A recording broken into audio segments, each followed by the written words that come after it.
Will I have a transcendental experience from music and candlelight? Let's find out.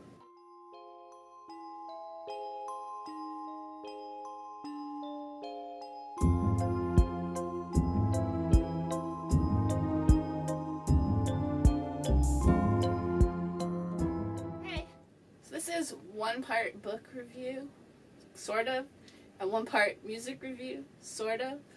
Music review without any music. But it's things you can do on a winter night besides watching TV. I don't really like to watch TV that much. So, music we're talking about is the Nirvana Symphony, and it's not the band Nirvana. It's kind of like classical Japanese music, and it's by Toshiro Mayuzumi. This is pretty old. This was recorded in the 50s, and this album is from like 1962.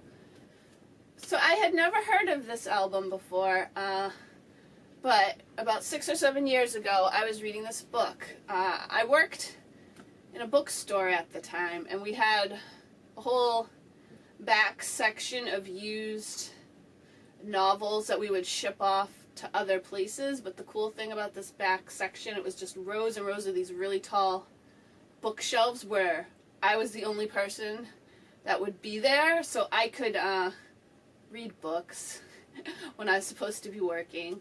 And I decided to read this book, this particular book, because I loved the cover so much, not because of the topic. And it was called A Freewheelin Time. I think something like The Life in Greenwich Village in the 1960s by Suze Rotolo. And she was the girlfriend of Bob Dylan in the 1960s. Now, I personally can't stand Bob Dylan.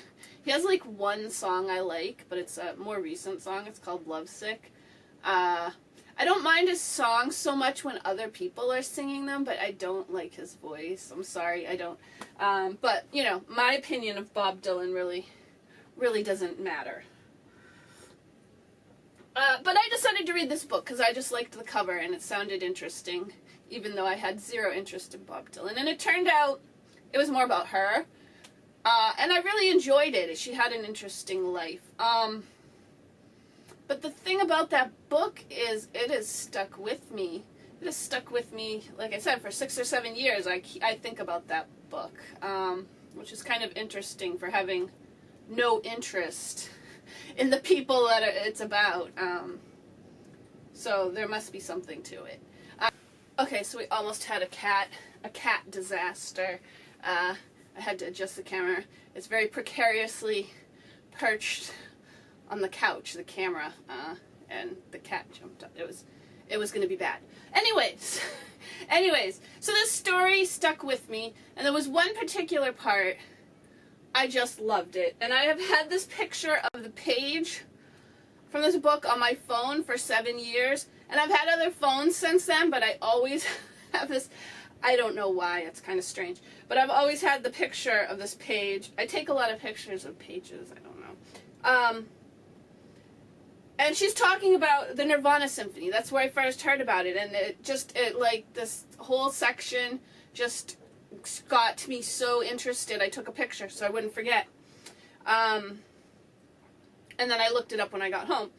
But here she is. She's talking about it, and she's talking about her friend, I guess. In an old dusty loft on the Bowery, he played a vinyl LP album called the Nirvana Symphony, which he insisted I needed to hear. I didn't note the name of the composer or the performers. Later I learned that the piece was by the Japanese composer Toshiro Mayuzumi, and that an artist with a great-looking name, Yoko Ono, had done the album cover. Listening to the music put me in a trance-like state that stalled into complete stillness while the record was being, I don't know, played? I don't know. I didn't take a picture of the next page, which she goes on, like, she had this, like, amazing experience listening to this record, and there was either a fireplace or candles while she was listening, and they were in the dark, and she just had like this like transcendental experience, which sounded pretty great to me. So I went home and I looked it up. You can find it on YouTube, because I don't want to mess around with copyright with music, so probably not going to hear any in this video. But ever since then, especially on winter nights, I love to put that record on and just, well, I only just got the record. Usually I do the YouTube, but I put the music on, sit in the dark, look at candles while I listen to it. I've never gotten into a trance-like state yet, but it's pretty good, but this year, like just a few months ago, I decided to actually buy the actual album, and this is it, from 1962. It might be more interesting to have the actual album playing than listening to it on YouTube. So this is the cover art by Yoko Ono. I'm not really that impressed. I like the font, but I don't know. You know what this reminds me of is like the audio track. When I'm doing like the audio for videos, it just looks, which I mean, I guess it kind of makes sense, because in here they're saying, let me see, I did read this. Two motives may be mentioned for my conceiving the idea of this symphony. The one was musical or acoustical, while the other was religious or philosophical. Through recent work in concrete music and electronic music, I have developed a deeper interest in new timbres and new sounds. The work mentioned above was based on the idea of creating musical structures out of sound energy, along the line advocated by Edgar Versi. In other words, the method of composition consisted of giving musical life to energy inherent in sound itself. So that's pretty cool. I listen to a lot of just strange music that's basically just sounds. So I like it. I enjoy this. But let's put it on. I'll shut the lights off. I'm going to stare at my candles. I'm going to listen to this Suze style. And I'm going to see if I can get into a trance this time. We'll see what happens. I kind of don't think I don't think there will be a trance. But you never know.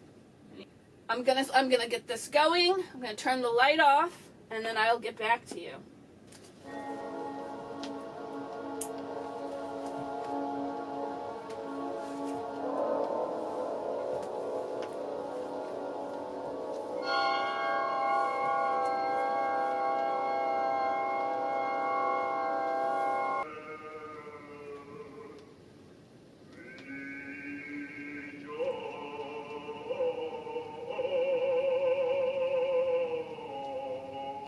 Okay, there was no trances, but I do swear that the flames of the candle, like, sync up to the music. If you just stare at them, it's pretty cool. But overall, it's just great music. You should check it out. I listen to it in the daytime as well. Actually, this is only the second time I've listened to this record. I listened to it when I first got it, but I put it on when I was cleaning. So, this is the first time I listened to it with the candles, in the Suze way, and, yeah, I like it with the record better than the YouTube, recording, although it's the same thing. But the music starts out really sad, kind of like a sad, and it's very, like movie music, and then there's all this chanting, Buddhist chanting, and then I think it's like temple bells, and it gets very loud. The music gets very loud, and then very soft and very loud. It's just great. It's very dramatic music. Okay, I guess that's it. Thanks for watching. I'll see you in the next video.